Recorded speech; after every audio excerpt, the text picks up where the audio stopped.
लिखी है और मेरे घमंड की कविता है, मेरे गुरूर की कविता है। माता जी यहाँ पर बैठी हैं, मैंने बहुत उनका आशीर्वाद अपने कार्यक्रमों में लिया है, तो मैं समर्पित करता हूँ माता जी आपकी उपस्थिति को। पंक्तियां देता हूँ, आप लोग सुनिए। कि बहुत सो चुके अब उठ जाओ। भाई साहब कहाँ?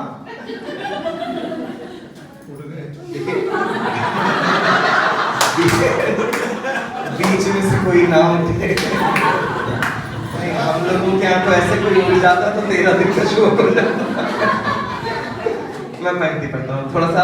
देखिए बहुत कम लोग हैं और इतने लोग हैं, वो कहीं शराबी पिक्चर में वो डायलॉग था ना कि आज तो उतनी भी मैसर नहीं मैं खाने में जितनी छोड़ दिया करते थे पैमाने में। लेकिन मैं फिर कह रहा हूँ कि इतना मन जितना इस छोटे से आंगन में मिला, कई बार हम लोगों को जहाँ पर लाखों की भीड़ होती है ना, वहाँ पर भी सुनने वाले इतने अच्छे नहीं मिलते। मैं नमन करता हूँ। बेटा बैठो। कि बहुत सो चुके अब उठ जाओ, समय नहीं है सोने का। अब तक खोया बहुत करो प्रण, अब कुछ भी ना खोने का। राम जन्मभूमि खोई थी, खोए ताजमहल हमने। मुगलों के आतंक से खोए कितने राजमहल हमने। गोपाचल की हर प्रतिमा जुल्मों की कथा सुनाती है।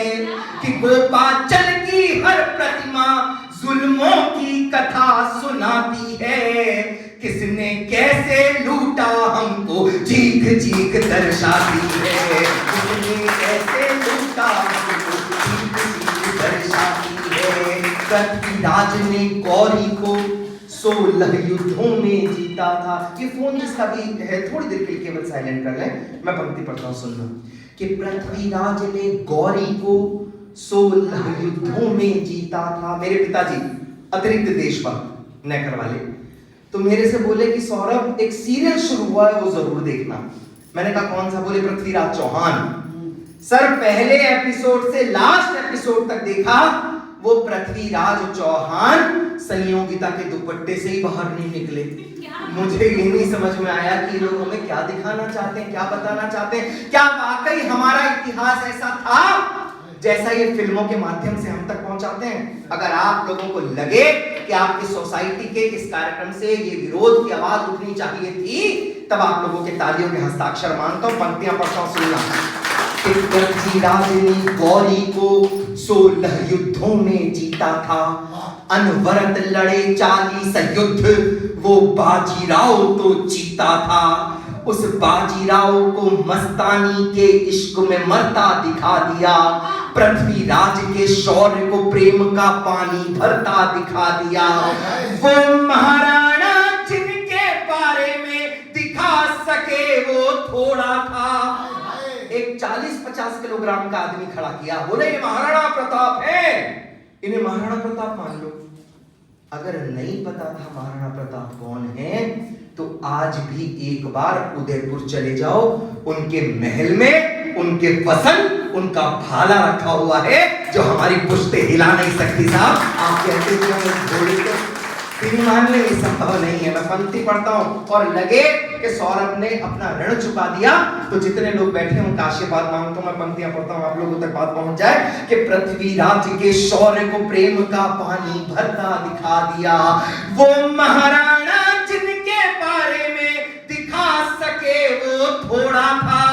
कि वो महाराणा जिनके बारे में दिखा सके वो थोड़ा था।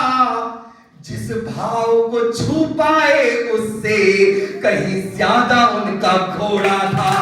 जिस भाव को छू पा, कभी जाना राजस्थान तो महसूस करोगे कि आज भी वहां चेतक की टापों की आवाज सुनाई देती है जो हस्ताक्षर करती है हमारे दिलों पर। मैं पंक्ति पढ़ता हूं, सुनना।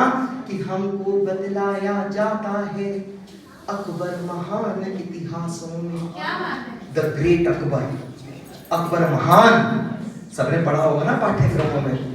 ये तो भला हो आज की सरकार का जिसने लात मार के इनको इतिहास से बाहर निकाला, वरना हमारी आने वाली पीढ़ियां भी बस यही पढ़ती कि अगर कोई साम्राज्य भारत के अंदर था तो केवल मुगल साम्राज्य था। हम लोगों को क्या पढ़ाया गया? हम लोग बड़े हो गए, लेकिन हम ये जानते थे कि इतिहास हिंदुस्तान का अगर कुछ है तो वो केवल मुगलों का है। मैं विरोध करता हूं और आप लोगों को लगे कि विरोध जायज है, तब आप लोग समर्थन देना। मैं किसी मुसलमान का कोई विरोध नहीं करता साहब, लेकिन जिन मुगलों ने, जिन आताताई मुगलों ने हमारे ऊपर राज किया और हमारे तमाम मंदिरों को तोड़ करके मस्जिदों में कन्वर्ट किया या कुछ और उनको बना दिया, मैं उस कन्वर्जन का विरोध करता हूं। अगर आप तक बात पहुंचे तो समर्थन हमको बतलाया जाता है अकबर महान इतिहासों में, नहीं मिलता शाहजहां जैसा कोई प्रतिमान इतिहासों में। 31 तारीख 31 द ताज स्टोरी आ रही है, जाकर के जरूर देखना फिल्म थिएटर के अंदर, ताकि आप लोगों को पता चले कि वो ताजमहल था क्या। मैं पंक्तियां पढ़ता हूं, आप लोग जांचना पंक्तियां, मैं हिम्मत करके पढ़ता हूं, सुनना। कि हमको बतलाया जाता है अकबर महान इतिहासों में, नहीं मिलता शाहजहां जैसा। प्रेम की सबसे बड़ी कोई प्रतिमूर्ति है इतिहास में तो वो ताजमहल है, आपके बाबा जी ने बनवाया था। अगर किसी मंदिर के अंदर से प्रतिमाएं हटा करके कब्रें गाड़ दी जाएं, तो क्या वो तेजो महल से ताजमहल हो जाएगा? साहब मैं इसका विरोध करता हूं। और अगर आप में हिम्मत है, देखिए मैं फिर एक बात कहता हूं, अयोध्या खुद ही